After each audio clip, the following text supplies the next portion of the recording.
Notícias, traz a informação.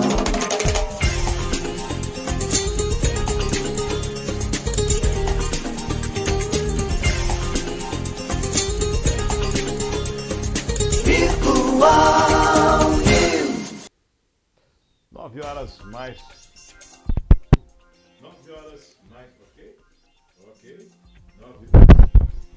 ok. 9 horas, perfeito.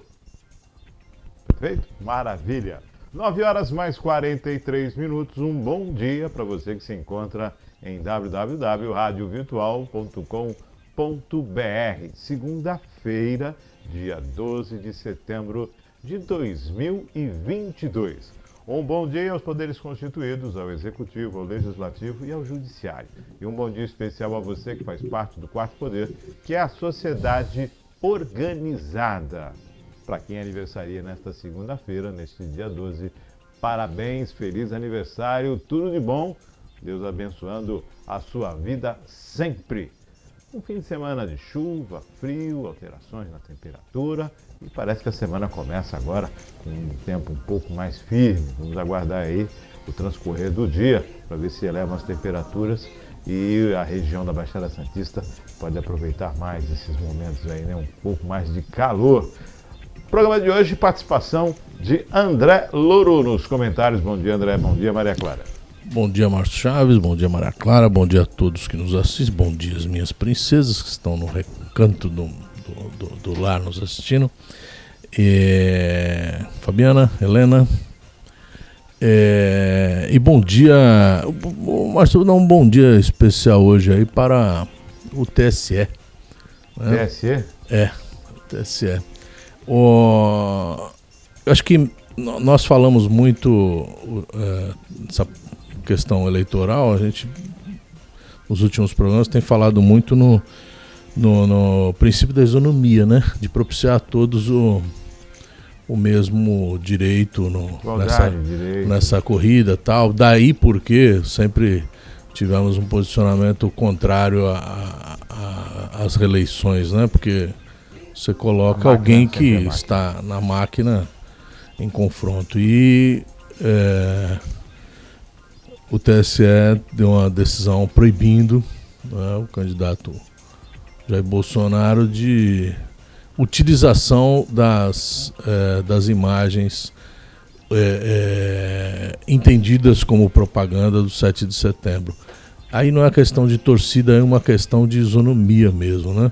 Então, separar direitinho, enquanto presidente da República, ele tem protocolos, ele tem obrigações, tem deveres com o cargo, e a liturgia do cargo obriga a que não sejam os momentos enquanto presidente da República confundidos com os momentos enquanto candidato. Isso é lei e deve ser respeitado por todos. Eu acho que o candidato, seja ele qual for, a primeira coisa é o respeito às leis do país, né? Entendendo que na pirâmide, né, que forma o nosso Estado de Direito, a última palavra sempre vai ser do Estado juiz, né? A gente sempre fala dessa questão da reeleição, e esse é um dos problemas da reeleição, né? Quando você tem a máquina e você tem o candidato, novamente, na reeleição, como é que vai desassociar isso? De qualquer forma, o candidato sempre está na vantagem por ser a máquina.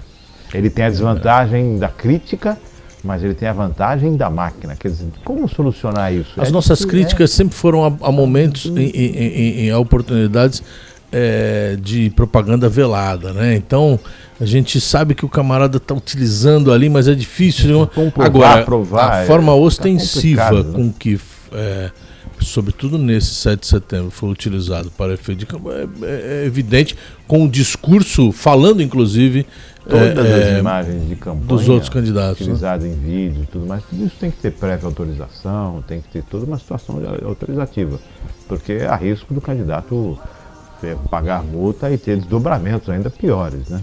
Então tudo isso, a lei existe, mas é preciso a gente observar essa questão da reeleição. Eu sempre fui, não sou favorável à reeleição, acho que ela acaba sendo não vou dizer injusta, mas ela acaba dando uma condição de que é difícil você impor esses limites. E como comprovar que se passou? É interpretativo, né? Há um aspecto de concorrência desleal envolvido, né? E a gente fala bem... Bom, quem conhece a gente, né? Fui presidente da OAB aqui em Cubatão e com esse compromisso, né? Como os que me antecederam também tiveram. Então, Cubatão, assim, na história da Ordem dos Advogados, nunca teve reeleição. Teve uma vez com o Flávio Villani, que hoje é desembargador pelo 5º Constitucional, e não foi uma boa experiência. E teve, por último, com o André Izzi, que tinha compromisso com todos de não dobrar, e quebrando a palavra, foi candidato à reeleição e foi reeleito. E o Flávio, eu diria réu confesso, né? Porque ele diz, não foi uma experiência legal, ele mesmo faz a meia-culpa, não deveria ter ido para o bimandato. O André também não sei, também não me interessa, porque é uma pessoa que mostrou quando tem um compromisso e falta a palavra. Eu acho que isso aí dá conta de muita coisa e a gente...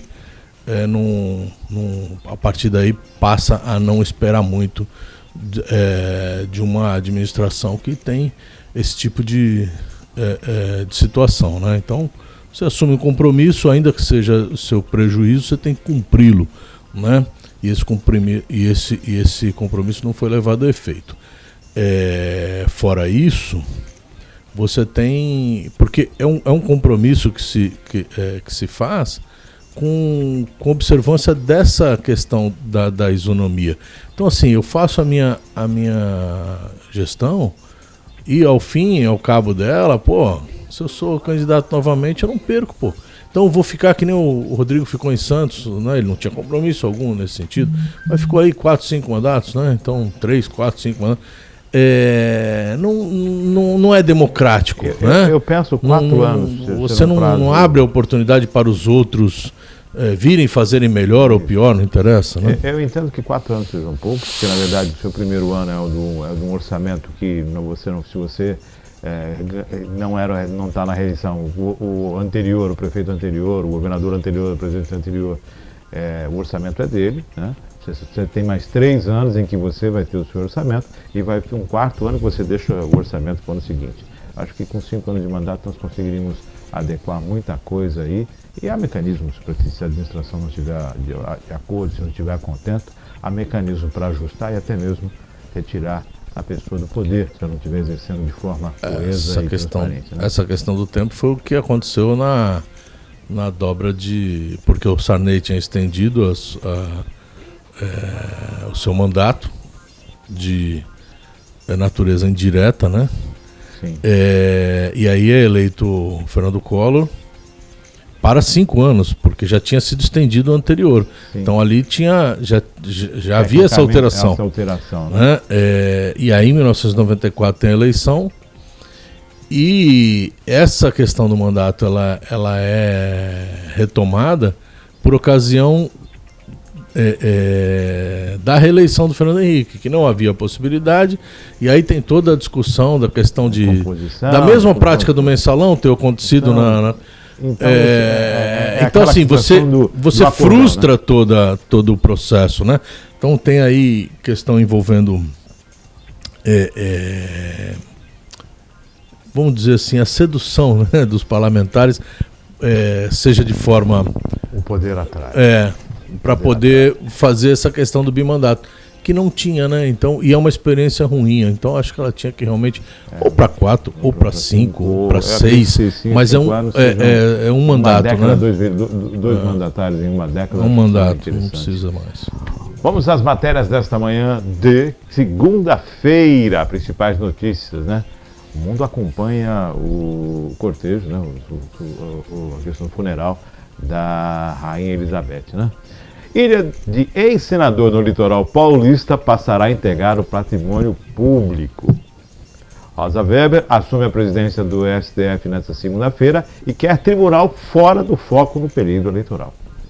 André, as duas situações, a gente está falando de tribunal, olha aí. Bom, primeiro, a ilha volta, né? A ilha volta para ser patrimônio público, vai se tornar um museu. A Ilha Bela, quer dizer... A Ilha das Cabras. A Ilha das Cabras, se eu não me engano. Ilha das Cabras. O que salta aos olhos é o tempo que demorou para retomar, né? E agora no absurdo, acordo, Ministério Público, Meio Ambiente, a coisa toda, a ilha retorna então e vai se tornar um museu. Tá aí então. A questão da Rosa Weber está assumindo o Superior Tribunal Federal e define que não quer o tribunal no foco durante esse período eleitoral.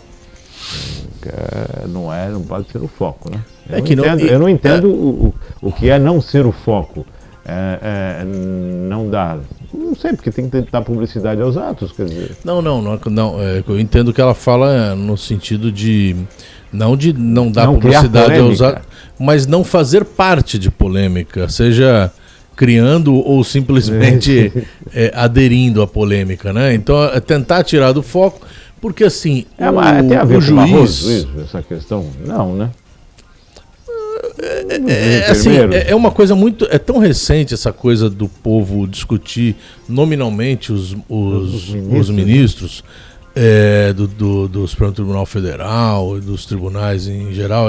Aí parece, assim, se ele toma uma decisão, o juiz, seja ele o ministro, o desembargador, o juiz de primeiro grau, o juiz não tem partido, sabe? Ele tem que tomar uma decisão fria, né? É uma decisão que não tem paixões. Agora, quando o magistrado toma uma decisão que nem essa que nós falamos aqui, a respeito do... Não estou preocupado com torcida aqui, é uma decisão que, se fosse o Lula, se fosse o Ciro Gomes, se fosse a Simone Tebet, a Soraya Tronic, ou quem quer que fosse, a gente daria a notícia da mesma forma, porque o importante é a preservação do Estado de Direito.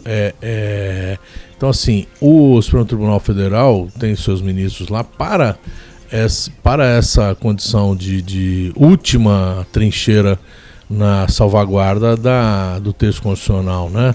Do que diz a Constituição Federal do país. Então, assim, agora, quando o Supremo Tribunal Federal toma uma decisão contra os interesses de determinado candidato, o Supremo Tribunal comunista. Aí quando o Supremo Tribunal é direita, o Supremo Tribunal não é direita, o Supremo Tribunal não é comunista, o Supremo Tribunal Federal é o Estado juiz, né, que, uma vez instado a se pronunciar, ele tem que o fazer, em especial em salvaguarda do texto constitucional. Nesse fato específico, ela não quer o tribunal em evidência agora, ela quer o tribunal, afinal de contas, para as questões eleitorais existe já o órgão definido. Para essas questões maiores, que não incidem na questão eleitoral, né, não tem como, né? Pode tentar aí, mas se tiver uma polêmica, isso vai vir à baila, a imprensa vai buscar e vai colocar. Bom, vamos aguardar aí.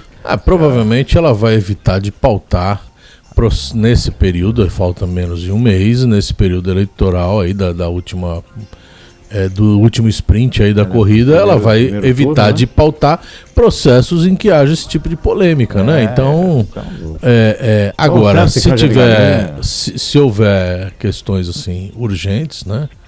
Então, digamos que algum candidato aí, por alguma atuação, tem a sua candidatura impugnada aí pelo TSE, vai parar na mão dela. Então, aí não tem como, né? Se furtar, não dá para... eu acredito que esse prazo aí, a gente sempre fala nessa questão eleitoral e tudo mais, né? Mas muita coisa tem que ser analisada nesse período. Não é perfeito, né? É o que tem para hoje. Então, vamos lá. Vamos às matérias desta manhã de segunda-feira. Vamos às matérias desta manhã de segunda-feira. Atentados de 11 de setembro completam 21 anos. Os norte-americanos homenagearam ontem, domingo, a memória de quase 3.000 pessoas mortas nos piores atentados daquele país. Em 11 de setembro de 2001, que mudaram o curso da história dos Estados Unidos, segundo o presidente Joe Biden. Em Nova York, a multidão reunida perto do Museu do Memorial em Manhattan ficou em silêncio por 2 minutos. Às 8h46 e 9h03, os horários exatos em que 2 aviões sequestrados por terroristas islâmicos colidiram com as torres norte e sul do World Trade Center e desmoronaram em um dilúvio de aço e poeira. Entre o público presente, a vice-presidente Kamala Harris ouviu a longa lista de nomes das vítimas. O presidente Joe Biden participou de outra cerimônia no Pentágono. Em 11 de setembro de 2001, 2.977 pessoas morreram nos atentados mais mortais da história, cometidos pela organização jihadista Al-Qaeda. 2 aviões colidiram com as torres do World Trade Center em Nova York. Um terceiro atingiu o Pentágono e um quarto, que parecia ter como alvo o Capitólio ou a Casa Branca, caiu em uma área arborizada em Shanksville, Pensilvânia, após uma rebelião de passageiros. Ninguém a bordo dos 4 aviões comerciais sequestrados sobreviveu. Olha, eu recordo muito bem dessa data. Eu tinha acabado de sair na época na Rádio Versátil, eu tinha feito o meu horário na Rádio Versátil e aí de repente recebi um chamado para voltar com urgência para o estúdio para ficar acompanhando e dando as notícias a respeito do acontecido no World Trade Center.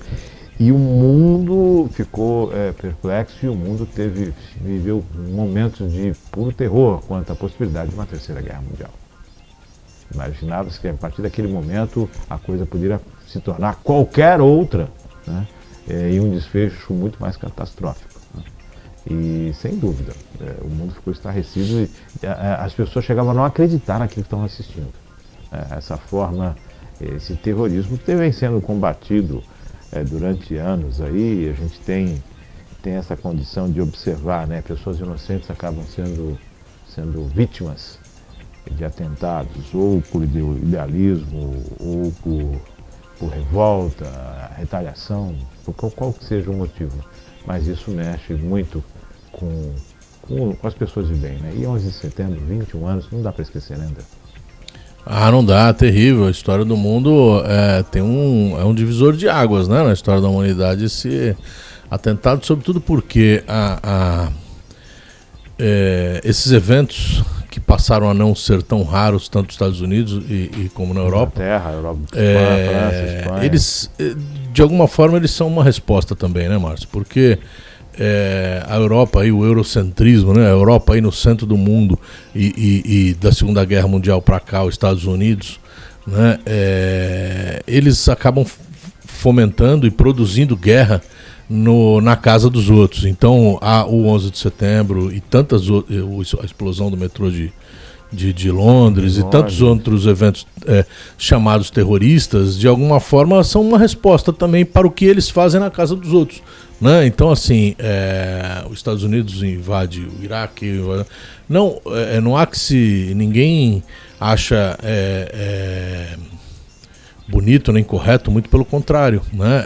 É de se reprovar agora os eventos terroristas. Agora, não dá para a gente não entender também como uma resposta, claro que absurdamente radical, mas são respostas, né? Porque é o tempo inteiro fomentando guerra na casa dos outros, né? Então chega uma hora que os caras respondem, e agora os caras respondem de forma violenta, não há um código de honra, né? Você imagina que uma guerra são 2 exércitos se encontrando, de pessoas preparadas para a guerra. Definidas para aquilo, né? Na verdade... Não se tem glamour nisso, nem justiça, mas... Não tem glamour algum. Na verdade, a guerra são momentos em que... É o local onde os filhos morrem, né? É o local onde os filhos morrem. Eu acho que o Churchill que dizia, né?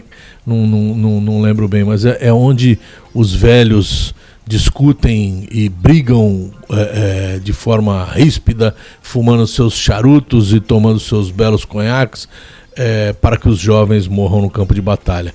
Então, assim, os grandes valentões não entram no campo de batalha, né?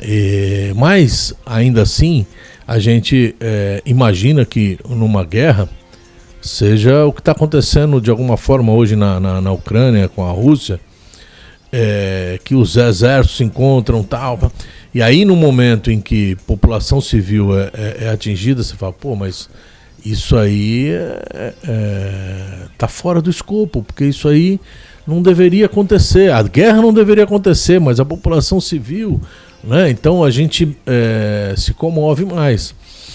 Agora, não dá mais pra gente voltar no tempo em que os espartanos iam pro campo de batalha, lutar. Isso não existe mais, Não né? Então, era num campo definido. Ali, hoje em dia, é a guerra eletrônica, né? Então, assim, o cara tá lá na Rússia apertando o botãozinho. Claro que o soldado dele tá morrendo, né?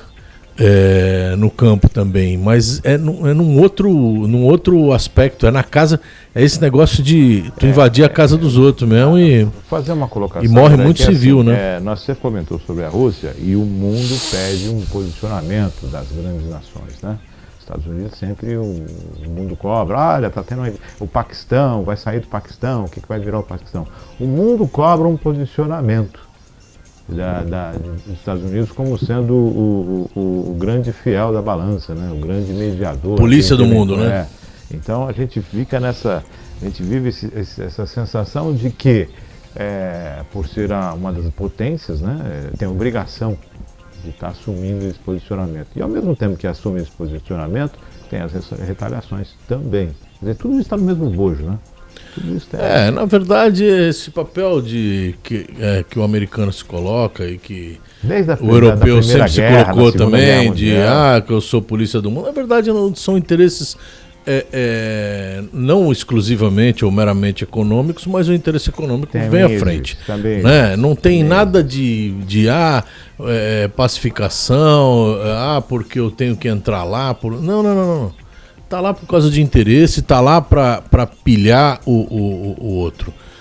Não acredito nessa coisa de eu sou polícia do mundo. Não. E aí, agora, o mundo hoje experimenta o dissabor, né?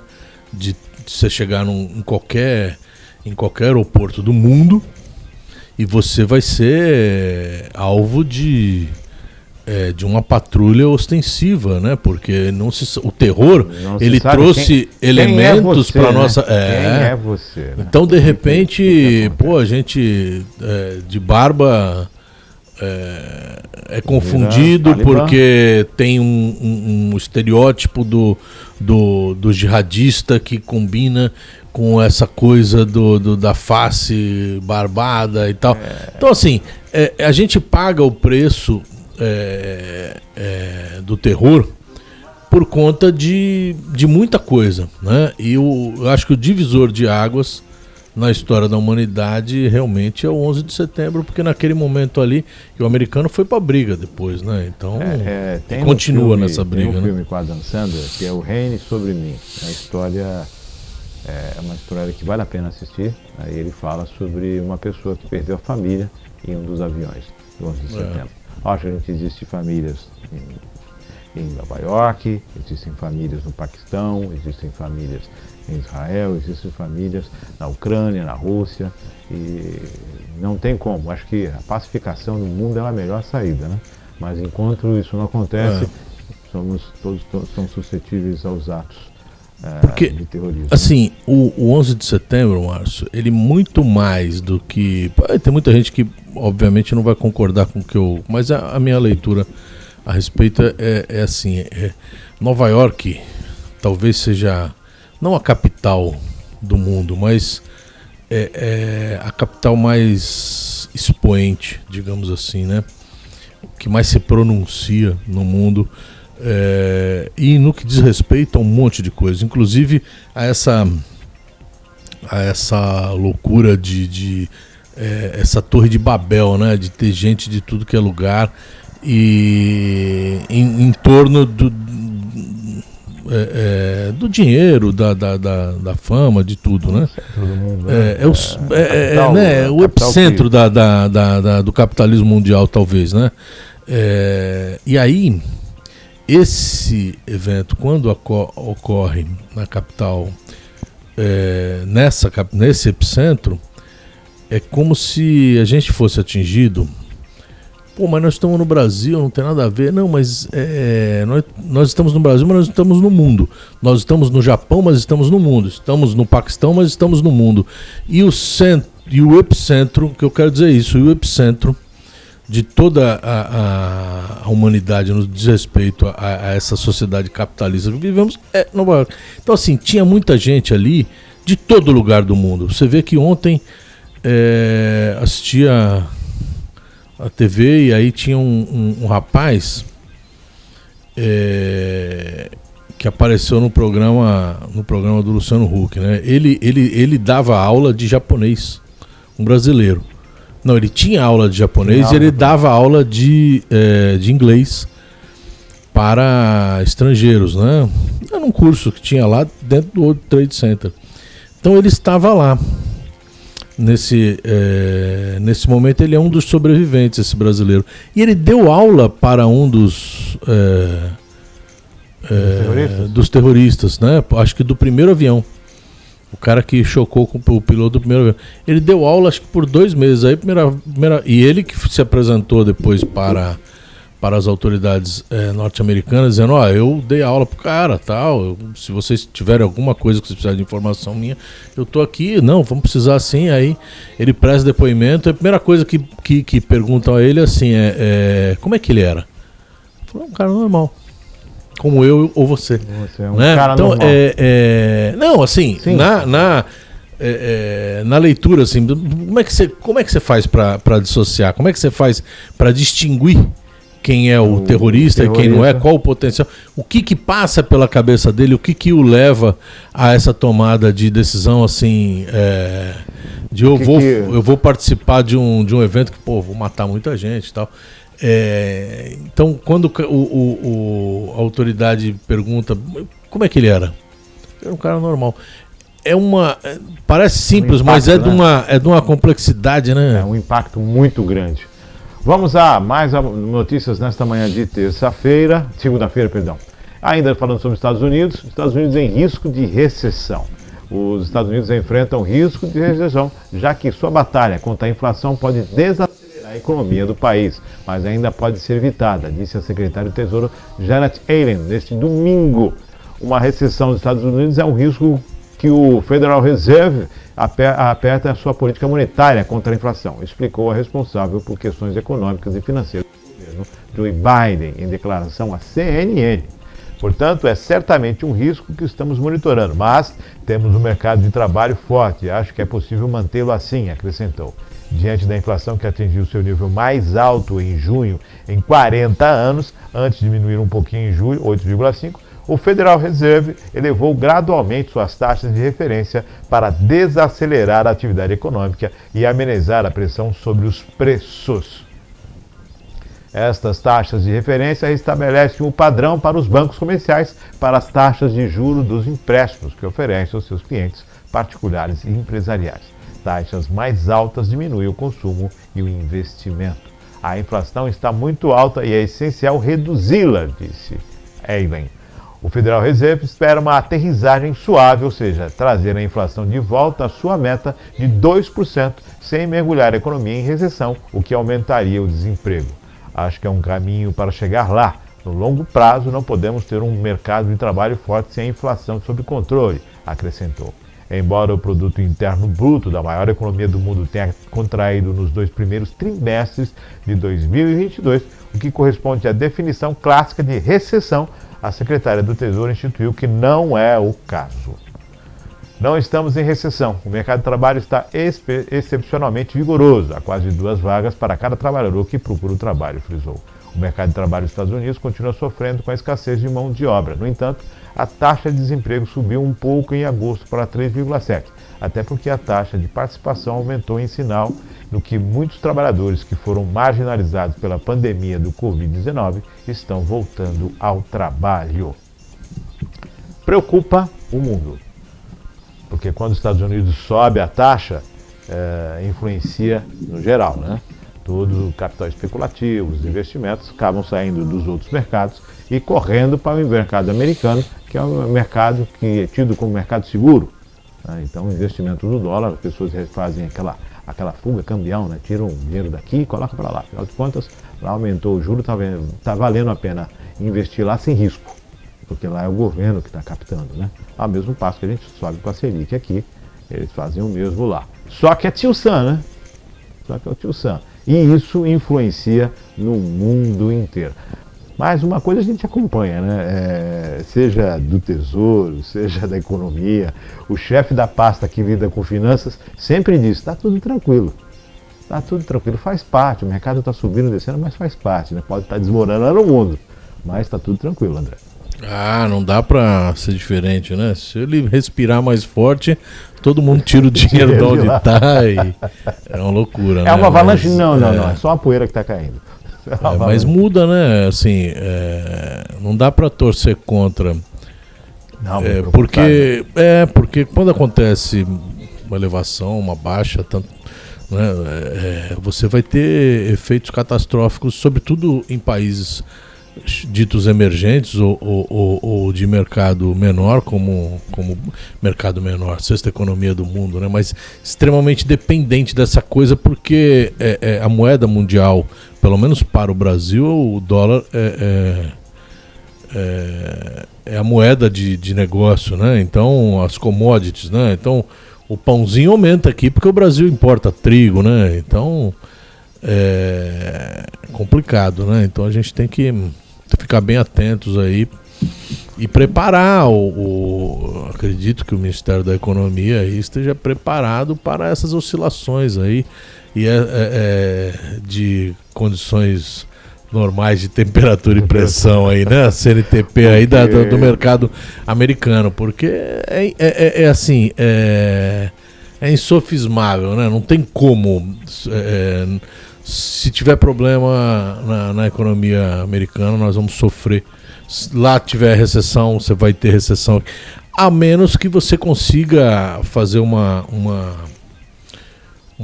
de você ter uma jogada de depender menos, né?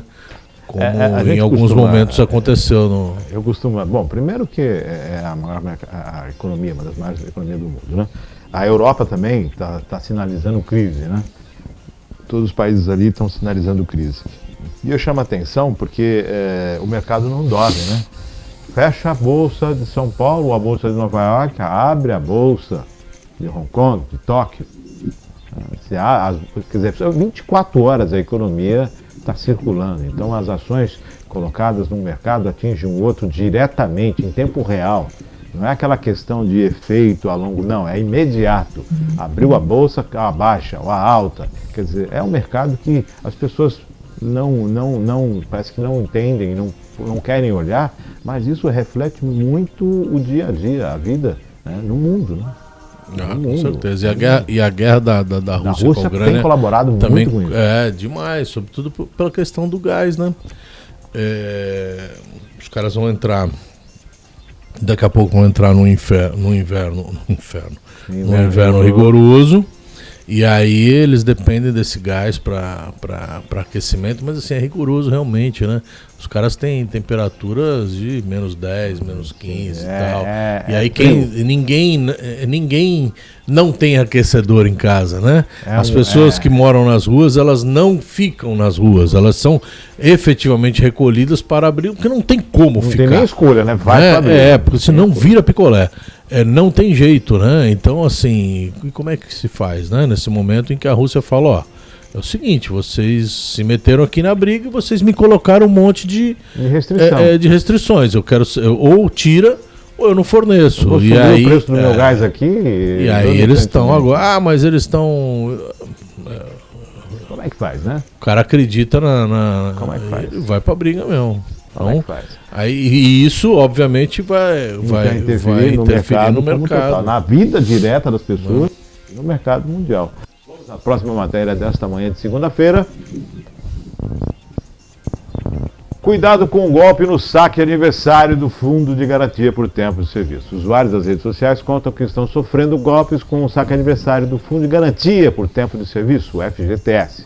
A modalidade é oferecida pela Caixa. Incidentes similares já haviam acontecido com o saque extraordinário. Este tipo de golpe segue uma mesma receita. O criminoso, com um número de CPF, realiza o cadastro na Caixa com outro número de telefone e cria um e-mail. Cria uma nova conta e consegue realizar o saque ou realizar empréstimos.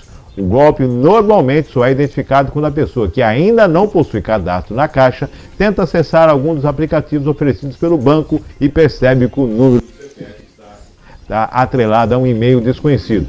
Nesse caso, o banco orienta a realizar um pedido de contestação em uma das agências, portando CPF e documento com foto. Cuidado com o golpe do saque do adversário. Olha, esse golpe aí está fazendo bastante vítimas, viu? É preciso tomar cuidado, e ainda com ligações em que o golpista diz ser funcionário da Caixa e oferece opções realizadas ao saque aniversário do Fundo de Garantia. Para concluir a sua suposta transação, são solicitados os dados da pessoa que são usados para entrar na conta e movimentar os valores disponíveis. O banco também reforça que os trabalhadores têm à disposição para serem atendidos o aplicativo VestGTS e o telefone 4004-0104 para capitais e regiões metropolitanas. E o 0800 104-0104 para as demais regiões das agências. Quando houver saque efetivado não reconhecido pelo trabalhador, o prazo para a conclusão da análise e apuração é de 60 dias corridos, contados a partir da data da formalização do registro da solicitação, em razão da necessidade de se obter informações também da instituição financeira para a qual os recursos foram encaminhados.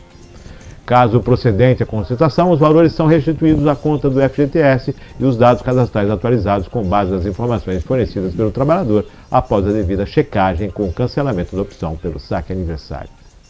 A solicitação de apuração de indício de fraude na adesão ao saque aniversário do FGTS poderá ser formalizada pelo trabalhador em qualquer unidade da Caixa, pelo titular da conta vinculada ou representante legal. Caso o saque ainda não tenha sido efetivado, a Caixa efetua o retorno da modalidade da opção de saque do trabalhador e instrui a solicitação de apuração de fraude. O prazo para a conclusão da análise da apuração é de 15 dias úteis, contados a partir da data da formalização do registro de solicitação. Fraude, fraude, fraude. Cada vez mais, né?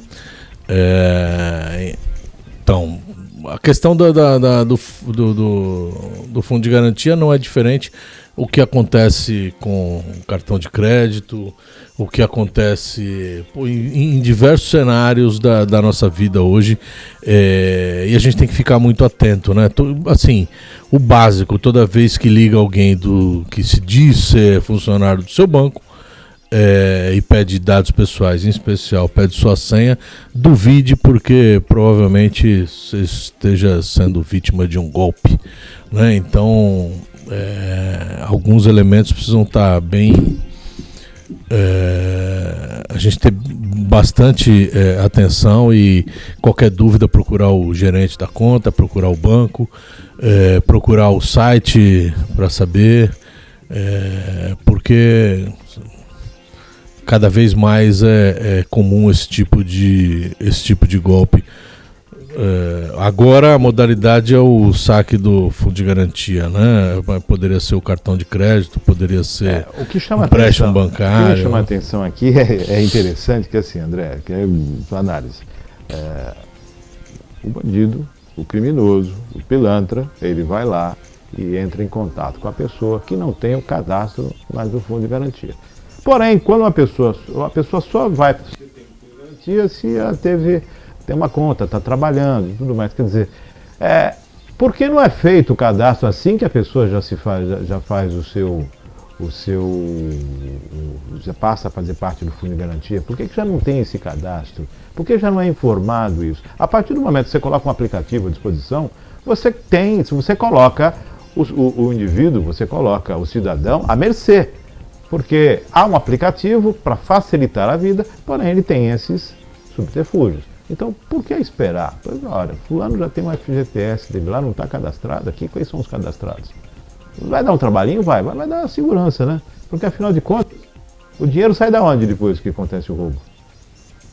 A pessoa é ressarcida, mas de onde sai o dinheiro? É dinheiro público, né? É dinheiro do governo. Nosso, que está sendo colocado, óbvio, alguém teve prejuízo por conta do banco, mas a de responsabilidade do governo. Quer dizer, no fundo, há um prejuízo. No fundo, né? De garantia. Garantia não, há um prejuízo. No caso, não é um fundo de garantia, né? Não está se dando garantia. Que não tem garantia alguma, né? Então, a gente, enquanto não... Sim, tem vários gargalos, né? Acho que o gargalo principal, Márcio, que a gente precisa se atentar bastante enquanto sociedade, é que a gente finge, muitas vezes, a gente precisa parar de fingir que um crime não está sendo cometido. Então, se você amanhã, por exemplo, aposenta, no dia seguinte você vai receber um monte de propostas de empréstimos e tal. Agora, se você os dados são do INSS, como é que todos os bancos e as financiadoras têm a informação de que você se aposentou? Né? Então, assim, essa venda de informação, seja por parte de instituições financeiras, autarquias, ou seja ela qual for, isso tem que ser levado mais a sério como um episódio como um evento criminoso. As pessoas precisam ser responsabilizadas, precisam responder criminalmente, precisam pagar por isso, precisam ser presas, porque os velhinhos são os mais atingidos, cara. Né? Então hoje com o negócio de Pix, então liga alguém lá, pô, eu liguei pra você pra falar, Márcio, tô aqui com um problema, meu WhatsApp aqui, o cara clonou, aí você falou, não, André, ele não clonou, ele tá usando a sua foto, pode ver que é um outro número, mas pô, sou eu, né? Você ainda tem todo mundo sofre, ou sofreu, vai sofrer, ou tá sofrendo com isso, né? A pessoa pega a sua foto e tal, e assim, a polícia demora e não age, você tem que fazer um boletim de ocorrência que demora pra cá. Então, assim, precisa de mais atenção. Os crimes, os cybercrimes precisam ser muito melhor investigados e eu acho que o ponto nevrálgico, assim, ó, o epicentro, né? Falamos em epicentro bastante hoje. O epicentro de tudo isso aí é essa coisa da venda de informações. Eu tenho uma conta vou falar o nome mas a instituição qual for, aí eu entro no aplicativo de comida, delivery, aí o cara vende minhas informações. Né? Eu entro no aplicativo de carro, né? De transporte, e vende minhas informações. Quer dizer, as nossas informações, elas parecem que estão numa nuvem aí. Se você falar aqui, eu estou pensando em comprar uma pizza, daqui a pouco chega no teu... Não chega, mas isso aí é o... Nós somos patrulhados, né? Então, assim, mas eu acho que o ponto crucial é assim, a polícia ter uma investigação mais procedente, né? Ter aparelhar a polícia. Uma investigação o aparelhamento, né? da polícia precisa ser um negócio muito mais... sério e não vou dizer sério, mas precisa olhar com outros olhos, né? E efetivamente equipar para que essa sangria dos nossos dados esgote isso, que isso acabe. Né? Claro que você vai ter um hacker que vai invadir um sistema de dados do banco, ou isso, aquilo, mas assim, o cara invadiu e roubou. Não foi a instituição que deu. Né? Porque o que acontece hoje com a gente é que qualquer coisa que você vai e põe os teus dados, os caras estão vendendo suas informações. E aí e-mails a todo momento, essa loucura, né? Que na verdade tem essa função, né? A gente conhece mais de internet, tem um conhecimento mais sobre isso, mas as pessoas mais leigas sofrem muito com isso. É necessário atenção, tá? Nenhum banco pede que você quebre o seu cartão e manda motoboy retirar. Tá? Então faça-me o favor, não entregue cartão para ninguém. O banco não precisa do seu cartão de volta e não vai ligar, nenhuma operadora vai te ligar pedindo informações e a sua senha. Peça a comprovação de quem está falando. No caso de dúvida, que você tem que duvidar de tudo mesmo, desliga o telefone e liga você para a operadora. Desculpa, não estou podendo atender agora, vou ligar para a operadora daqui a pouco. E entre em contato com você. Você tem esse direito. E não corra risco, né? Porque já teve caso aqui, olha, me ligaram, pediram o cartão, quebrou o cartão e veio o motoboy. Motoboy não manda buscar, são milhões de cartões. Você acha que vão mandar quantos? O motoboy buscar o cartão? Isso não acontece. Então, não cai no golpe. E para você ver como que isso é uma coisa que acontece todo dia. Nós já estamos aqui com a nossa participante aqui que chega, Juliana, que sofreu um golpe. Mentira. A partir de agora, 10 horas e 27 minutos, Juliana Souza está aqui conosco. Sofreu agora um bullying por parte do André. Seja bem-vinda, Juliana. Bom dia, Márcio Chaves. Bom dia a todos os espectadores e ouvintes da Virtual News. Meu amigo André Louro. Bom dia. Estou reunido aqui entre artistas, né, novamente. Porque vocês conhecem o doutor André Louro. Eu conheço o artista, doutor. Sim. Peripécias de André. Mas é bem preocupante esse assunto, né, Márcio, com relação a esses golpes que existem, porque é o conto da carochinha mesmo, né? Tipo, isso acontece há muito tempo. Eles mudam o modus operandi, mas é impressionante como a gente ainda é lesado nessas questões financeiras, né? Seja no cartão que pedem para você quebrar e entregar, seja no acesso às informações de dados bancários, dados pessoais da gente, a gente nunca está protegido. E existe legislação, né? Que é a Lei de Segurança de Dados, e você fica aí nesse lugar sempre tão rendido dos seus direitos. É bem complicado, hein? Eu acho que Peguei aqui o assunto no meio, mas... Eu acho que tem gente que ainda cai naquele conto do cartão premiado ainda. Cartão premiado. Ganhei o cartão, olha, vamos dividir. Premiado, só posso dizer uma coisa, só encontro palito de sorvete. Eu tenho um lá guardadinho que eu ganhei um sorvete ali na sorveteria da Avenida. Então, palito ainda tá vindo premiado, tem tem essa questão daquele que quer levar vantagem em tudo e aí não consegue perceber o momento, né? E ver uma possibilidade de ganho rápido e fácil, e aí entra no golpe. Vamos a mais uma matéria nesta manhã de sexta-feira. Que é sexta-feira? Eu tô na sexta-feira, hoje é segunda. Segundou, Márcio Chaves. Obras do Gonzaga em centro a partir de hoje. O trecho da Rua Goiás, entre o Canal 3 e a Rua Tocantins, no Gonzaga, em Santos, será interditado ao trânsito de veículos a partir das 9 horas desta segunda-feira, para a sequência das obras de substituição da rede de esgoto que a Sabesp realiza na via. A rota alternativa para os motoristas será a Rua Luiz Suplicy. Já no mesmo dia e horário, será liberado o trecho da Goiás, entre as ruas Assis Correia e a Avenida Ana Costa. O novo bloqueio deverá ser estendido até 21 de outubro, prazo previsto para a conclusão dos serviços. Para a execução dos serviços de readequação da linha turística do bonde da Rua do Comércio, entre a Praça Rui Barbosa e a Rua 15 de Novembro, no centro, também será interditado o tráfego de veículos a partir das 9 horas desta segunda-feira. O bloqueio irá permanecer até o dia 7 de outubro. A rota alternativa será a Avenida Visconde de São Leopoldo e a Rua 15 de Novembro. Devido à interdição, o ponto de ônibus localizado na Rua Praça Rui Barbosa 12 será remanejado para a Rua General Câmara, número 9. Aí as alterações, então, no trânsito na cidade de Santos hoje, próximo a Gonzaga e também no centro. Uma vai até dia 31 de outubro e outra até dia 7, hein? Então, não é de hoje para amanhã, não. Vai ficar um pouco mais de tempo lá, as obras necessárias dessa Sabesp, né? É isso aí. Bom, falando em bonde, eu gostaria de saber da Juliana o que ela acha desse... do bonde do Novo Rei. Bonde do Novo Rei? Meu Deus do céu. É novidade essa agora. Não, é brincando. A gente não falou até agora dessa questão do... não tem que comentar, isso aí é alteração, né? Mas devia. Mas a questão da rainha, rapaz, que essa mulher não... Que ser humano que presenciou, e assim, num espaço de poder tão gigante, por 70 anos, ela viu de tudo, né, rapaz? Então, né? Você vê que ela chega, assim, ela veio uma vez só no Brasil, mas que vez que ela veio, né? Se você imagina assim, ela veio ao Brasil, foi lá, viu o Pelé jogar.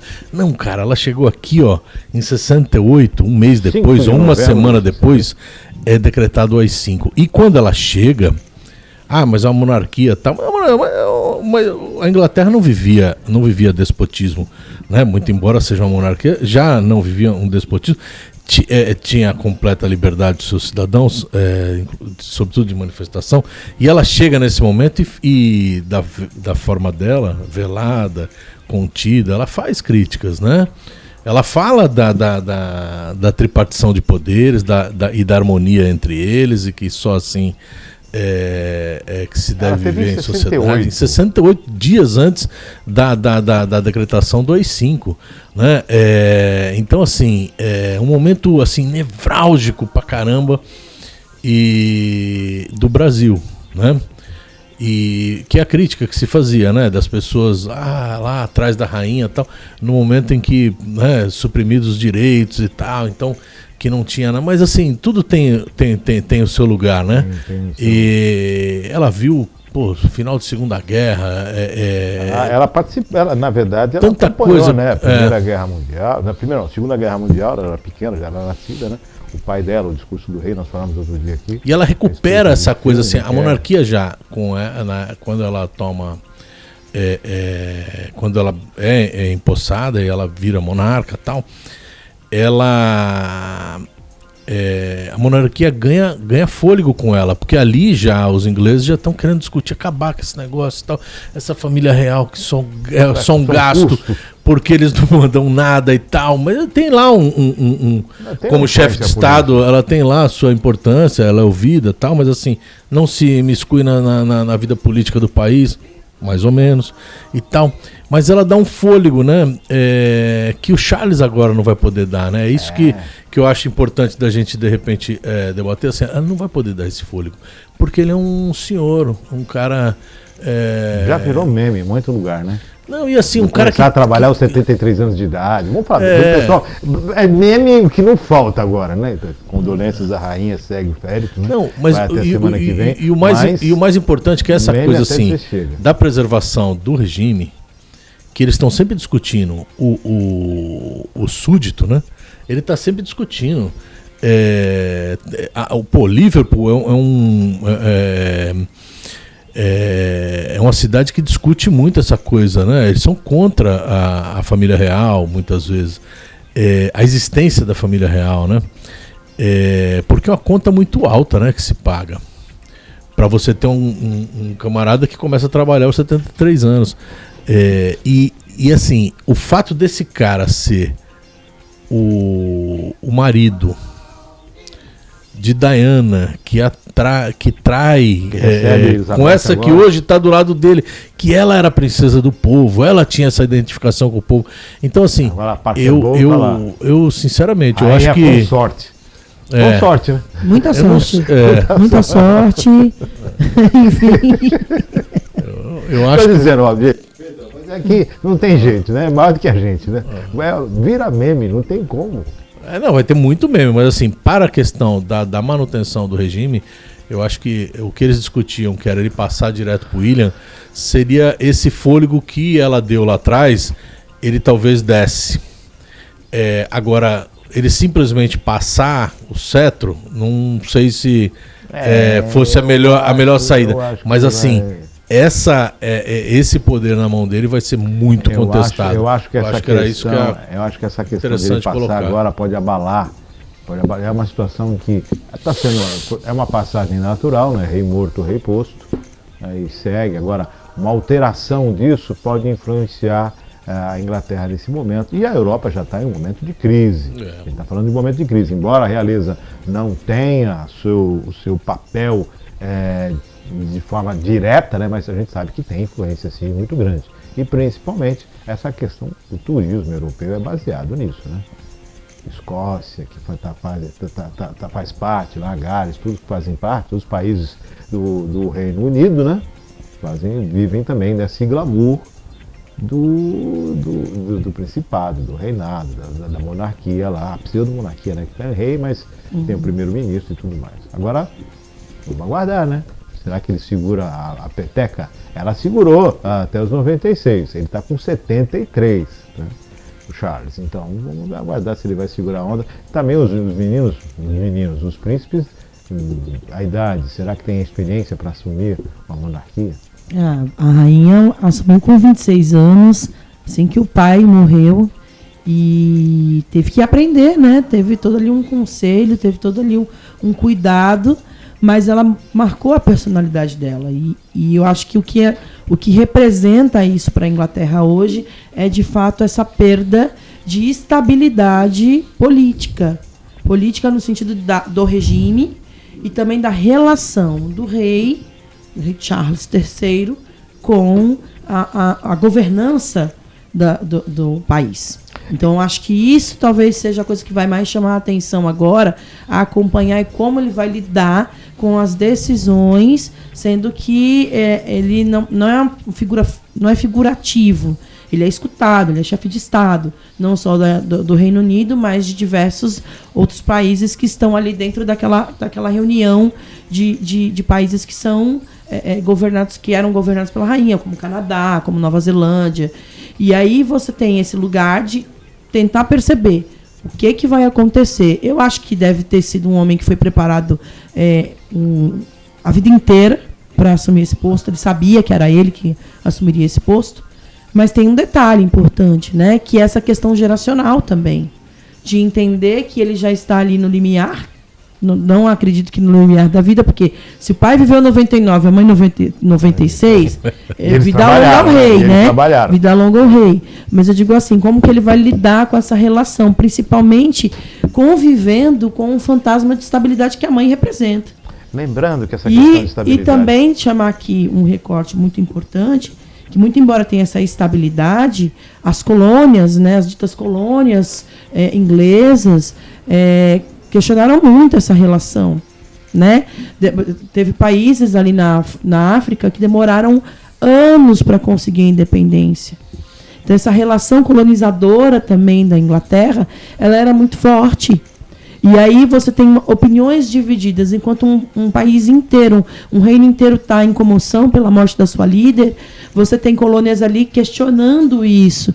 E aí talvez não seja esse o momento, né? Seja o momento de entender que foi uma figura histórica, que atravessou épocas, que viu de tudo acontecer e que soube, ao longo do tempo, se moldar dentro do que era exigido.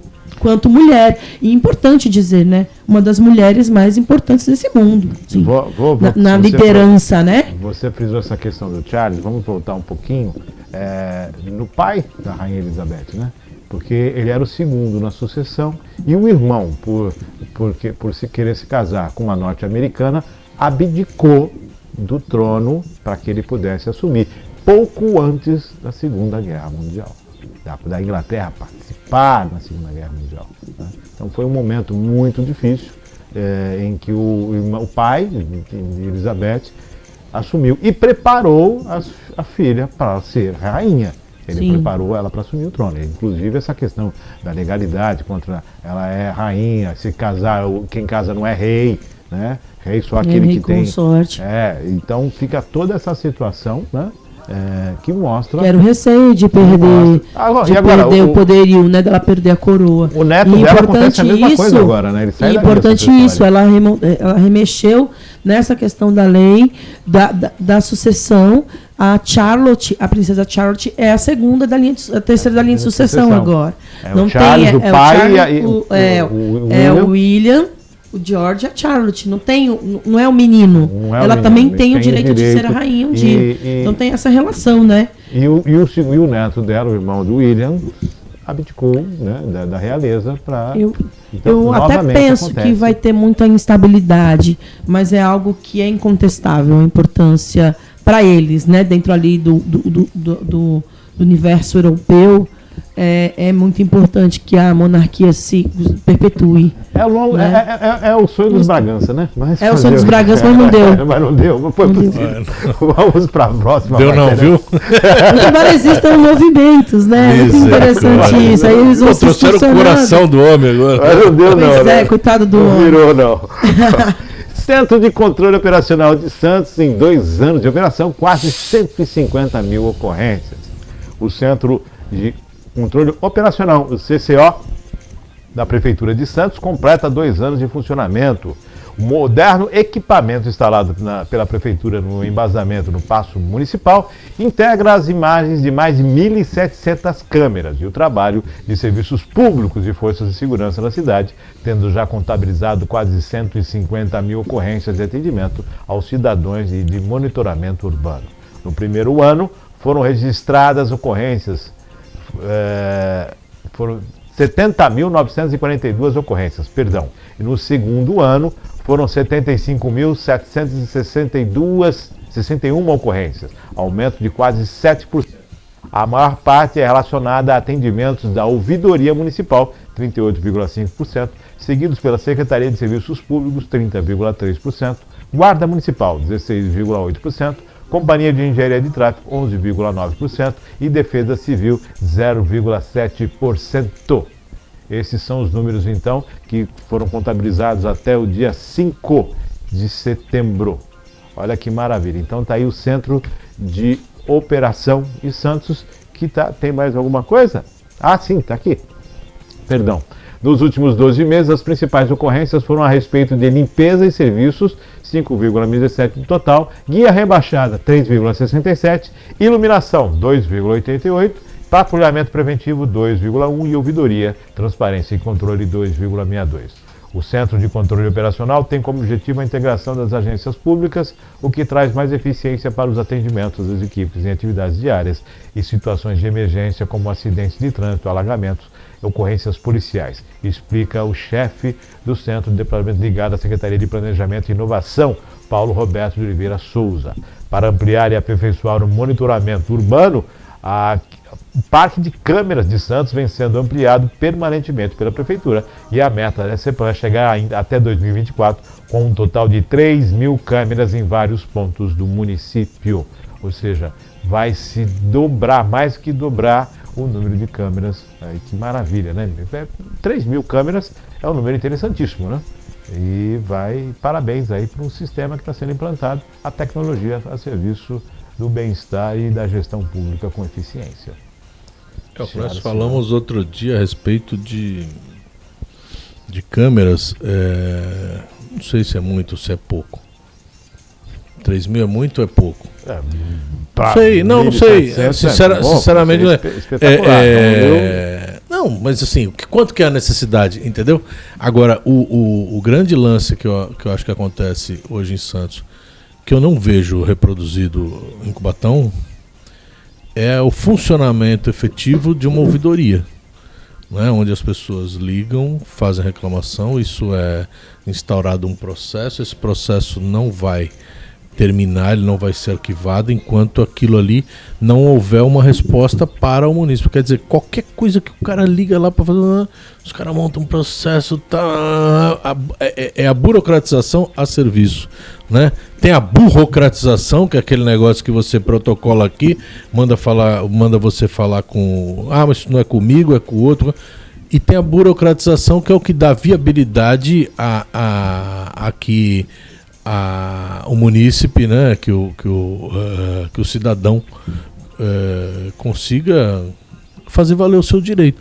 Então você vê que uma das reclamações mencionadas ali, que eu já mencionei aqui, que diz respeito à acessibilidade, guia rebaixada, em Santos ainda há muito que eu não consigo entender. O cara tem uma obra, a obra pública, o serviço público, melhor dizendo, dá conta de pintar uma faixa de pedestre num determinado local. Esse local não há uma guia rebaixada, então não pinta. Primeiro você rebaixa a guia, depois você pinta. Então assim, você circula, a Ponta da Praia é campeã nisso. O cidadão que está sozinho numa cadeira de roda, que ele está se movimentando, seja com ela motorizada ou manualmente ele está se locomovendo, ele não tem como subir. Eu acho que tem uma legislação que dá o prazo máximo para adaptação, hein? Acho que não, mas passa anos e o negócio está lá. A outra coisa, você tem a frente dos prédios. Aí o construtor, ele fez tudo certinho, ele fez a guia, ele colocou, não havia espaço para a rampa, ele colocou o elevador para levar o deficiente físico, aí no caso tá de uso de cadeira de roda, para se locomover. Aí ele não tem rampa, ele tem um elevador. O cara para o carro na frente da rampa. Não tem como o cidadão descer o cidadão que está se locomovendo de cadeira de roda, primeiro, chegar na calçada, subir para ter acesso ao elevador. Então, assim, a falta de educação é tão grande e eu não vejo política de educação mesmo do povo e de punição. Porque, pô, na frente do meu prédio, todo dia os caras param. E assim, aí, a diferença é o que é? Em Santos, há uma ouvidoria que funciona. Então você liga e faz a reclamação e os caras vão investigar. Então, isso que eu acho que é o mais interessante de tudo aí, que você leu, eu acho que é o funcionamento, é a execução de viabilidade de que isso de que a vida das pessoas seja atingida. Porque você tem a prefeitura, só para terminar, a prefeitura muitas vezes ela estabelece um monte ela monta uma estrutura tal, né? Seja para o que for, mas ela não tem fiscalização, e quando tem fiscalização, ela não dá o feedback para o munícipe. Ó, o cara faz uma reclamação que não vai a lugar nenhum. Então, quando você tem uma ouvidoria que funciona, essa reclamação é feita, seja porque o cara não quer uma feira na porta dele, seja porque tem uma guia rebaixada onde não deveria ter, ou que não tem onde deveria ter. O mais importante para o munícipe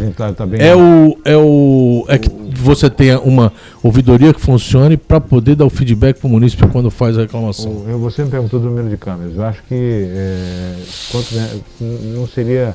A gente tem a preocupação de que daqui a pouco tem que colocar muito mais câmeras necessárias do que, na verdade, seria a educação da população. Eu acho que a câmera ela é uma ferramenta, mas ela não vai sobrepor e nem vai ocupar o lugar que a verdadeira educação do munícipe e do cidadão tem.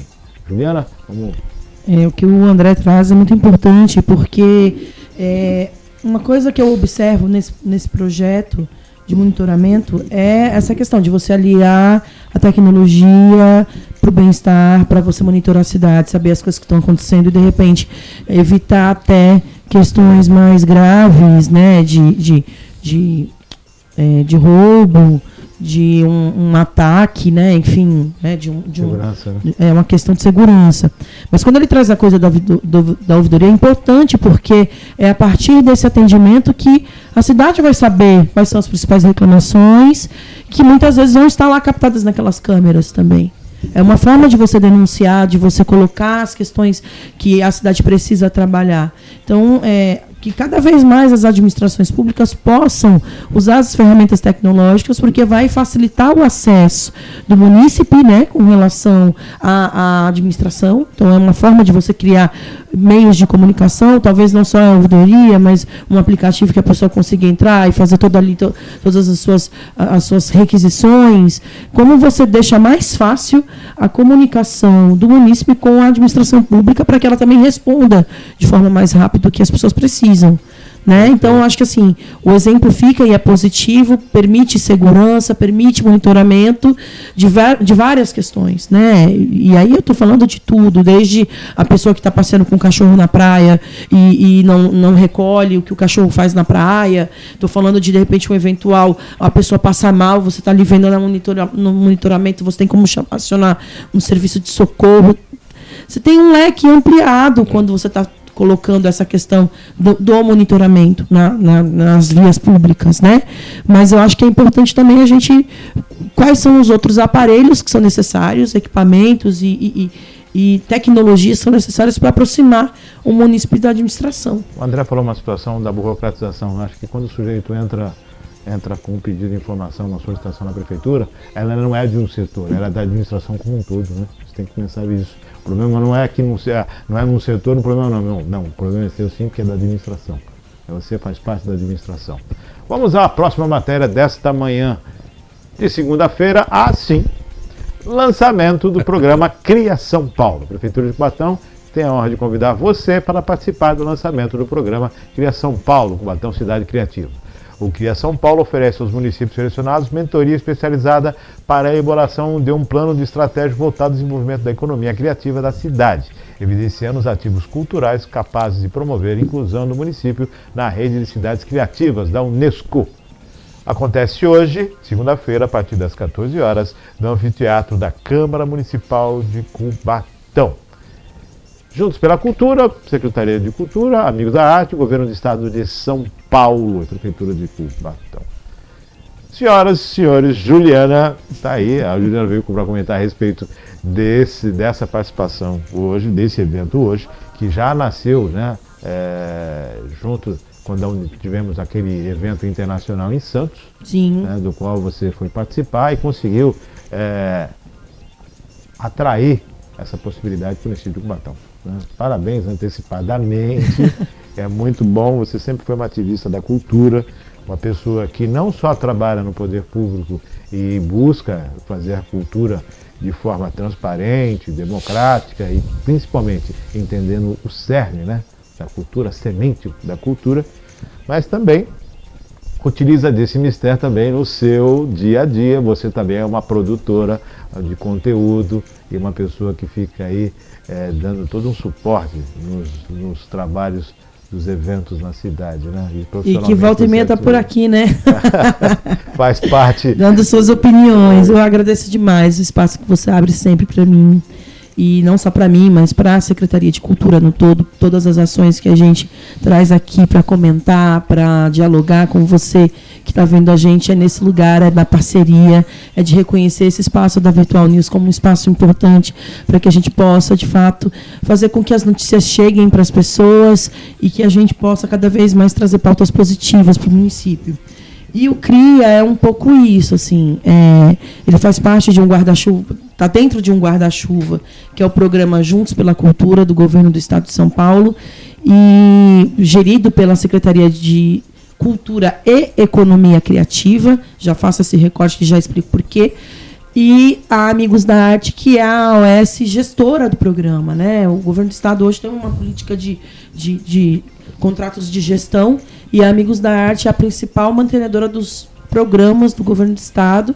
E programas que existiam ali, Márcio, a Virada Cultural, o Circuito Cultural Paulista, Programa Revelando, de cultura tradicional, todos esses programas eles funcionavam de forma independente.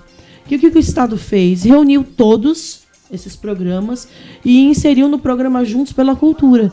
Então ficou de forma mais contundente a ação do Estado junto às políticas de promoção da cultura, de desenvolvimento da cultura, e eles abrem chamadas anuais para que a gente faça, pleiteie, né, a nossa participação, tanto os municípios quanto os artistas.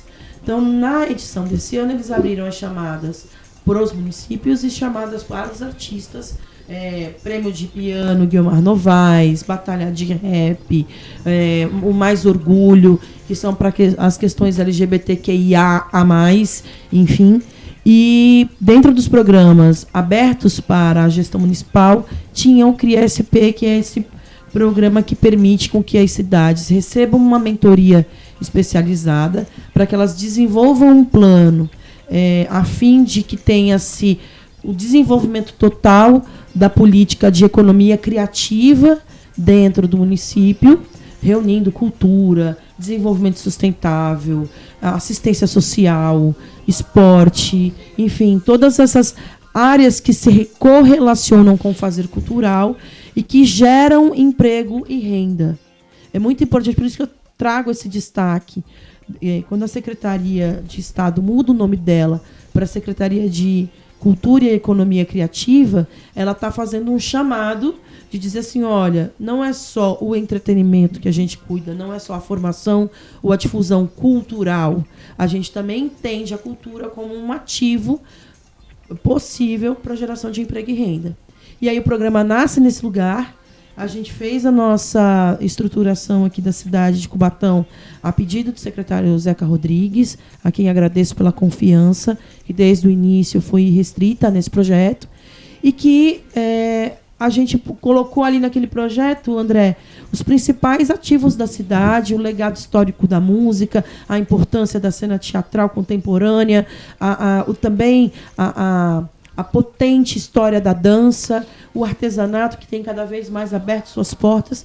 E por esse conjunto de ativos, nosso projeto foi selecionado são 10 cidades que foram selecionadas, de 35, Cubatão está dentro desse projeto. Ele foi lançado junto ao Fórum de Cidades Criativas da Unesco, que foi em Santos. Santos é cidade criativa de cinema.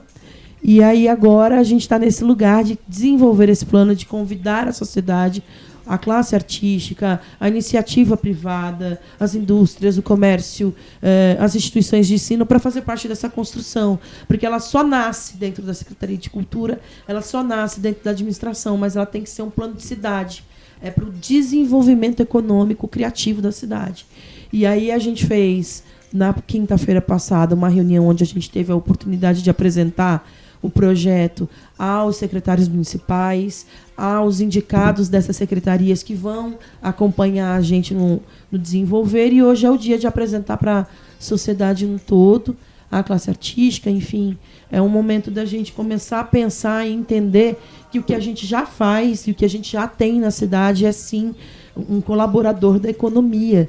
E é muito importante, Márcio, porque cada R$1 gasto, né, investido em cultura, você tem uma reversão mínima de R$6. Ou seja, volta para a cidade, volta para a economia, você circula 6 vezes mais. E tem estudos agora recentes da FGV junto ao governo do estado, o próprio programa Revelando São Paulo revelou números ainda maiores. Então, acho que é oportuno o que o estado faz. É o primeiro projeto no país em que um governo de estado incentiva os municípios a se prepararem para participar dessa rede de cidades criativas. Houve só um projeto do Ministério da Cultura, há alguns anos atrás, nesse sentido, que incentivou 15 cidades do país. Então, veja, São Paulo está incentivando, né, trazendo essa mentoria para o município, pagando, né, os profissionais que estão envolvidos nisso. E o profissional que está conosco é um profissional de mais de 30 anos de experiência na área de gestão, de facilitação, de processo criativo, que é o André Martinez, um já tão amigo da cidade de Cubatão, porque tem imergido com a gente nessas 3 semanas de forma muito decisiva, nos orientando, nos mentorando e colocando ritmo para que a gente consiga atingir esse objetivo, que é até final do ano a gente criar esse planejamento. Começa agora, então, hoje às 14 horas na Câmara Municipal, tem a exposição aberta à sociedade, e daí, então, se tem o start de desenvolver... Na verdade, já começamos, viu, Márcio? A gente tem feito as reuniões de mentoria, tem levantado dados importantes acerca da cultura da cidade, a partir dos cadastros que a Secretaria de Cultura tem, e, para além disso, das que as outras secretarias permitem, que a gente tem acesso a dados econômicos, a dados da assistência social, enquanto as entidades que trabalham com projetos culturais, fora os nossos próprios dados. Mas, para além disso, a gente precisa escutar a sociedade. É um plano participativo, o modelo dele é esse, porque é baseado na metodologia da Unesco. Então, a possibilidade agora de mais desenvolvimento, aquilo que já acontece, e espaço para mais ideias, né? André, com certeza. Sua colocação a respeito. Colocação não, eu tenho um monte de questionamentos. Provavelmente depois você marca um outro programa para a gente tirar todas as dúvidas com a Juliana, mas assim, o que tem a ver, ou não tem nada a ver, esse programa com... Estou tentando fazer um paralelo para talvez até quem está nos assistindo compreender, que conhece, por exemplo, as vilas criativas em Santos. São espaços dados com essas peculiaridades, com esse tipo de preocupação, mas o que tem a ver? Porque ali é um espaço físico. Cubatão terá também espaços físicos como as vilas criativas que já existe em Santos, por exemplo, que foi uma coisa que falamos num programa passado aqui, ou não tem nada a ver, a proposta é completamente diferente, Juliana? Faz parte de um processo. Por que eu te digo isso? Porque é através desse planejamento que a gente vai sim conseguir identificar quais são as vocações. E a principal delas, quando a gente pensa na questão das vilas criativas, é você permitir espaços de fluência, de criatividade, de inovação. Santos não precisou fazer esse rito de criar as vilas criativas para que ela fosse reconhecida na área de cinema, porque na verdade ela é reconhecida na área de cinema, mas é um impulsionador. Você é reconhecido numa área, mas impulsiona todas as outras. É como se fosse uma incubadora? O que? Para o projeto? Esse que o Cria São Paulo. Na verdade, ele começa como uma incubadora? Na verdade, ele começa a fazer uma investigação do que você possui na cidade, a partir de recortes muito claros, ou seja, quando a gente traz aqui a questão da música, a gente sabe de todo o legado do trabalho das bandas, das fanfarras, do trabalho dos nossos músicos que tocam na noite, da música tradicional. Para dentro de um projeto. Exatamente. Só que aí, se eu fizer só esse recorte setorial, eu vou estar esquecendo todo o outro lado. Então, a ideia é que a gente, a partir de uma evidência muito clara, a gente consiga fazer o planejamento. E aí eu acho que com certeza surgem a ideia das vilas criativas, dos espaços de essa mentoria para os projetos. De inovação. Essa mentoria para os projetos faz parte do CRIA? Na verdade, a mentoria é voltada para o município se organizar e se preparar. Fazer o levantamento. A gente tem dentro do programa na semana que vem um diagnóstico setorial em que a gente chama a classe artística novamente no dia 21 para discutir o dia inteiro. Qual é o diagnóstico que a cidade tem de cultura hoje? O que precisa avançar? O que a gente tem que foi significativo e que funciona? Né? Por exemplo, quando a gente pensa no trabalho maravilhoso do conservatório, né? Quando a gente pensa nos projetos independentes de teatro, quando a gente traz a questão do artesanato, tudo isso a gente vai discutir num diagnóstico. Depois a gente vai para um plano estratégico, que seja, a partir desse diagnóstico, como eu levanto e organizo o pensamento para que a gente cumpra etapas. Seja a vila criativa, seja a finalização da obra do teatro, seja espaços onde que a indústria e o comércio nos ajudem de forma mais significativa a arrecadar recursos, a investir mais em cultura. Então, por isso que eu digo que faz parte do processo, porque é escutando a classe artística que a gente vai entender como que a gente planeja esses passos para entregar esse plano e, a partir desse plano, entender qual é o momento exato que a cidade pode pleitear o reconhecimento dela junto à Unesco como cidade criativa de uma determinada área. Porque daí é a sua opção. Você faz a opção por uma área para ela ser o seu carro-chefe e, a partir daí, o mundo se abre. Porque quando você entra na rede, você tem municípios do mundo inteiro ali. Pode ser o artesanato. Exatamente. Então, agora é a hora de construir, né? Parece que fica muito no plano das ideias e do que não é muito tátil, mas é porque tem essa relação de escuta com a sociedade. É o desenvolvimento da estrutura, né? Mas eu acho que já fica muito forte, quando você traz o exemplo das vilas criativas, a importância de equipamentos públicos que se posicionem nesse lugar. De serem espaços de experimentação. Na verdade, você já tem exemplos que funcionam e você pode seguir através desses exemplos. Não, e pode levar isso. Agora, o que a gente, toda vez que fala em fomento à cultura, em Cubatão, volta a mesma questão, que é assim, primordial, precisa ser resolvido, precisa se encontrar como, mas a questão dos grupos artísticos que vão dar conta de um setor. Os grupos, quando se fala em grupos artísticos de Cubatão, a gente, na nossa cabeça, se volta diretamente para os músicos, né? Que tiveram um aporte, tiveram um apoio por determinado tempo e tal. Mas tem outras que eu acho que é extremamente interessante essa análise em termos de, não tem nada a ver com a atual gestão, mas em termos tardia, né? Porque a gente já deveria ter feito isso e é bom que estejamos fazendo agora. Porque e os outros segmentos, né? Os nossos atores e atrizes, os nossos jovens pintores. Então, assim, a ideia de investigação me parece uma ideia de justiça, uma ideia de democratização da cultura, não perdendo de vista o handicap, né? O que a gente tem constituído na área da música, né? Que se dá a partir do conservatório, das bandas e fanfarras e tal, mas a orquestra de Cubatão, a formação de jovens músicos, ela já é uma realidade que precisa de um amparo.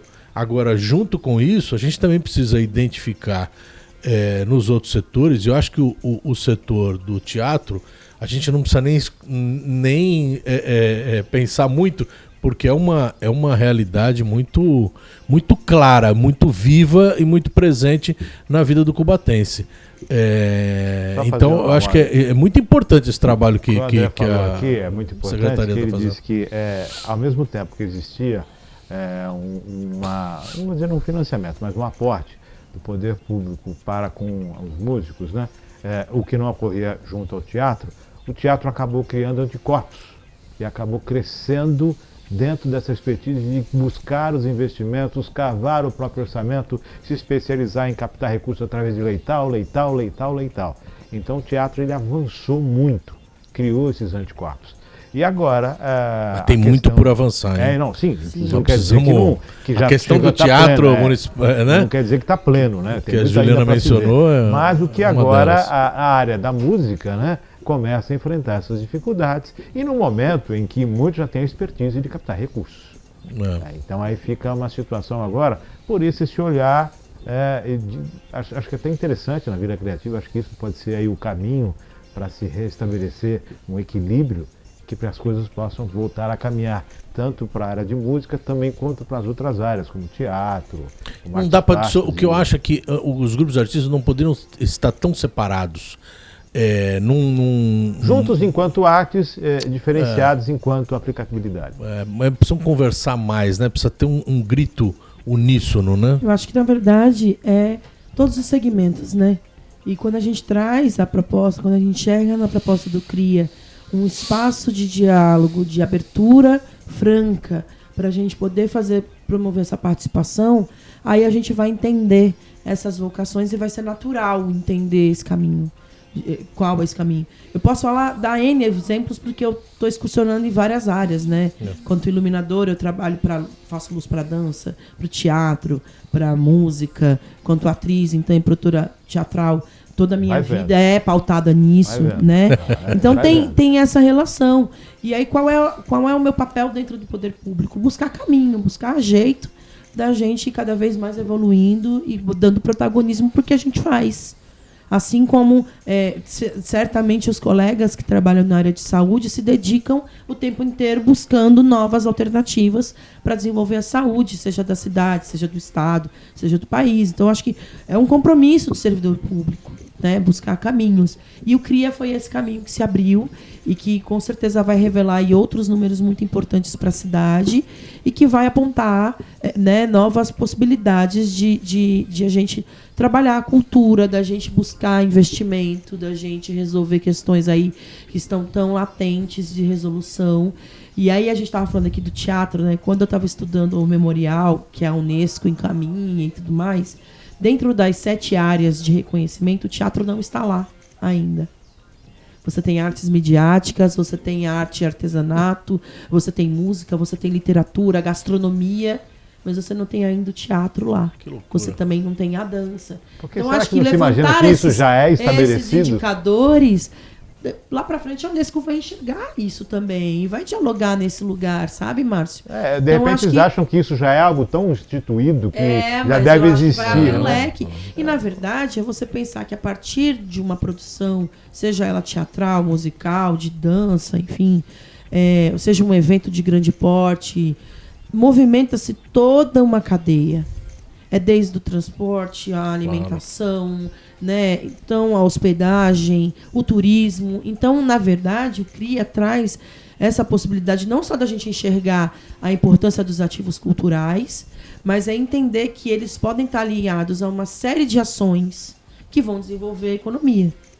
Porque se a partir do momento que eu cresço o interesse pelo turismo cultural no município, né, sobre os monumentos, os patrimônios, que eu cresço o meu interesse sobre a programação cultural e alinho ela a um roteiro turístico, eu vou estar impulsionando 2 áreas. Sim. que tem aí todo um guarda-chuva de coisas que estão ali dentro também, né? Tá tudo Dentro elencado, dele. né? Tá tudo linkado. Né? Então, Imagina uma o que coisa puxa a movimenta a economia. É um evento específico, né? Mas o que movimenta a economia local de São Vicente? A encenação. Exatamente. O que eu não sei hoje o tamanho que está ao Caminho da Independência em Cubatão, mas ele tem um lugar na 4 agenda e dias tal. já Mas é- assim, ele chegou a ter um tamanho num determinado momento. Eu fui numa apresentação no Jardim Casqueiro, em frente ali. Na praça. Aquilo era um tamanho que assim, você movimenta a economia local assim, de uma forma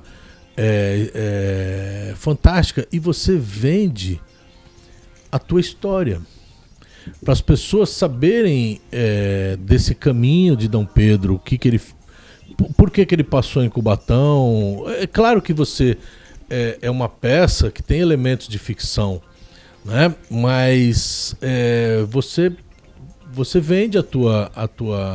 O Márcio já tá rindo que ele quer porque fazer assim, piadinha não é assim. do chá de coração goiabeira. Não é isso não. Dom Aquele Pedro. não, falando outro dia, ele foi veemente contra o coração de Dom Pedro. E agora ele tá colocando Dom Pedro subindo a Mas, terra olha, aqui como pô, evento. mas olha, isso que Como o André Mas ali é um traz gasto importante. desnecessário aqui. Independente da dimensão. André, Gastar não, faturar sim, pode. Claro. Mas assim, eu acho que independente da dimensão da produção cultural, o Caminhos da Independência, posso falar com muita propriedade no sentido de que acompanhei vários estágios, né? Desde as grandes encenações que aconteciam ainda no Lá no espaço Caos. do Teatro do Caos, onde ainda não era construído teatro. As 2 primeiras encenações foram ali com arquibancada, depois foram para uma tenda de circo, depois foram dentro do teatro, depois foram para a praça, lá para a beira-mar, no Jardim Casqueiro. Hoje acontecem dentro do teatro. Esse ano eles fizeram do lado de fora, no estacionamento do teatro. E é você entender o quanto você mexe, você precisa da estrutura, alocação de luz, alocação do som, você vai comprar tecido para fazer o figurino, você comprar o tecido dentro da sua cidade, você vai comprar alimentação para os artistas dentro da sua cidade. Então, independente da dimensão da produção, ela vai movimentar. Movimento. E aí, eu vou também trazer aqui um pouco peixe pro meu lado, do que eu domino, é a encenação Paixão de Cristo hoje, que se abre num lugar de esqueci produção. Não, nem esquecimento não. É porque também tem essa proposta, né, de dimensão. Que também tem uma que dimensão vai enorme. trazendo aí, já vai abrindo o interesse turístico, já vai abrindo o interesse de formação cultural a partir das suas oficinas. Então, assim, a gente tem exemplos excelentes de produção na cidade que dão essa cara da dimensão econômica da cultura. Quando eu invisto na produção, quando eu invisto no artista e quando eu faço essa ligação com os outros trabalhadores, seja o transporte, seja a hospedagem, seja a alimentação, seja Tudo enfim, que o comércio, envolve, né? Tudo que tudo que desenvolve. envolve. 11 horas mais 15 minutos, estamos chegando ao finalzinho desse nosso bate-papo. Juliana, hoje às 14 horas, na Câmara Municipal, no Isso. Anfiteatro da Câmara, será apresentado o projeto para a sociedade participar ali. É o início de um trabalho. De um trabalho. A gente vai até dezembro com essa agenda quase que semanal, são várias ações. E fazer esse chamado a todos os artistas, à sociedade civil organizada, que sempre participativamente da cidade, de participar dessa construção conosco, acreditar que é um caminho possível, que é uma forma da gente impulsionar a economia da nossa cidade, criar emprego e renda, desenvolver, né? Ajudar no desenvolvimento da cidade, que é importante. Legal, bacana, parabéns. Começa hoje, então, participação. O pessoal sempre fala de oportunidade, tá aí, então oportunidade, então a participar. Juliana é produtora, ela é atriz, ela é iluminadora, está devendo a aula de canto, né, que está fazendo aula. Não Ela fiz assumiu ainda. um compromisso, Não. tem mais de um ano. E dança fez também não. ainda, dança também não, então tá faltando essas duas formas aí, mas logo. Mas me permite fazer só um recadinho aqui rapidinho. Sim, claro. Dia 16 e 17, Vila Paris, Coletivo 302, dentro da programação do Mirada, Festival Ibero-Americano de Artes Cênicas do Sesc. É uma parceria que a gente já tem 3 edições do Mirada, que a gente recebe espetáculos que fazem parte da programação internacional. E nesse ano a gente conseguiu receber o projeto e ser um projeto da cidade de Cubatão, que revela aspectos históricos da cidade.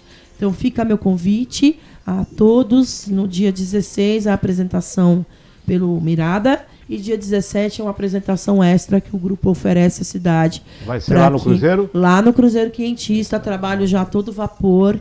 E é importantíssimo ter um trabalho da cidade representando o Brasil dentro dessa programação ibero-americana. Coletivo 302, né? Coletivo 302. Parabéns. André? Márcio, eu estou muito satisfeito, muito contente com a programação de hoje aí, né? Foi extensa, mas a Juliana traz um fôlego e esse ar da cultura faz a gente respirar um ar mais limpo, né? Gostoso, revigorante. Ela, quando chegou, me apresentou aqui como artista, então eu gostaria de fazer uma coisa que eu não tenho feito nos últimos programas, né? Ele vai terminar minha participação aí com um poema. Pode ser? Poema. Então eu vou encerrar, e aí a gente vai encerrar com o seu poema, que eu já não volto depois do seu poema, porque fica uma coisa deselegante depois de uma poesia. Mas manda um beijo pra Helena, que ela fez 9 meses. 9 meses. Helena! Helena, que é uma maravilha. Beijo pra Fabiana também. Inclusive ela tava com a roupa Flamengo, né? Foi uma surpresa que a mãe fez. Não, Helena, isso aí com a idade você vai poder escolher. Ele vai deixar você escolher o time de futebol. Não se preocupa não. Agradecendo a participação de Juliana, esposa aqui conosco, lembrando que hoje tem um evento, André Louro, Maria Criala também participando aqui, dando todo o apoio, toda a construção nos bastidores. Agradecendo sempre a sua audiência, lembrando que daqui a pouco está à disposição no site e também nas redes sociais. E aguarde, tem novidade aí no Virtual News. Amanhã estamos de volta a partir das 9h30 da manhã. É isso? Temos algum recado, Maria Clara? Redes sociais, tudo ok? Tudo certo? Maravilha, então. E agora vamos ficar com um tostão, né? Do nosso causídico, ator e escritor, André Louro. O Herzog, mandar um abraço para o Herzog, que eu estou com espaço aqui, ó. Aqui está o CBA, Herzog, né? Companhia querido. Brasileira, né? De Alquimia. Só está faltando o último, Herzog, a sua presença aqui e o seu último exemplar também, seu último Daí livro. convida a gente, viu, Márcio, para poder comentar também. Legal, né? Herzog. Legal, bacana. Fica aqui então, nossa gratidão. Fique com Deus e com o André Louro. E até o próximo Virtual News, se Deus quiser. Um abraço, Manuel. Anjo da Morte. Escrevo porque nem sempre tenho palavras a serem ditas, embora tanto a dizer. Escrevo como quem vomita, como quem tira do peito a dor, a angústia e até a alegria. Tão grande que impossível guardar.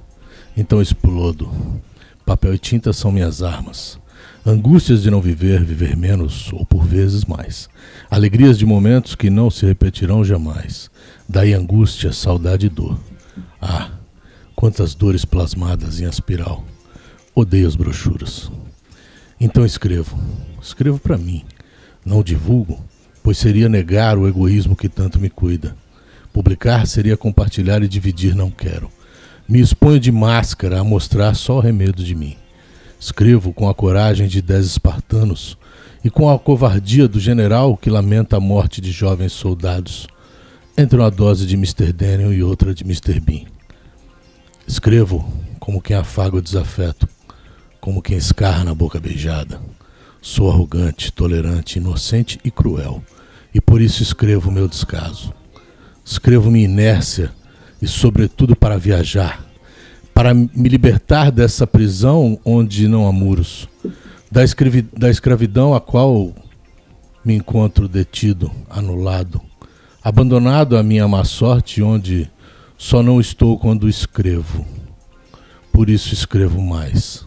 Escrevo ao mundo pela vaidade do legado, e por isso finjo, me aumento e me faço herói.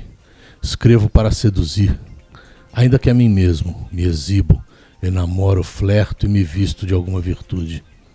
Escrevo para te falar de amor e de dor, dos teus sabores, dos horrores e de tua inevitável presença. Mas como és linda e dura, por vezes demorada a minha vida, outras vezes escrevo para dizer o quanto quero que me leve contigo, a voar de carona em tuas enormes asas e até poder segurar por um instante final, tua impiedosa foice, meu anjo adorável da morte.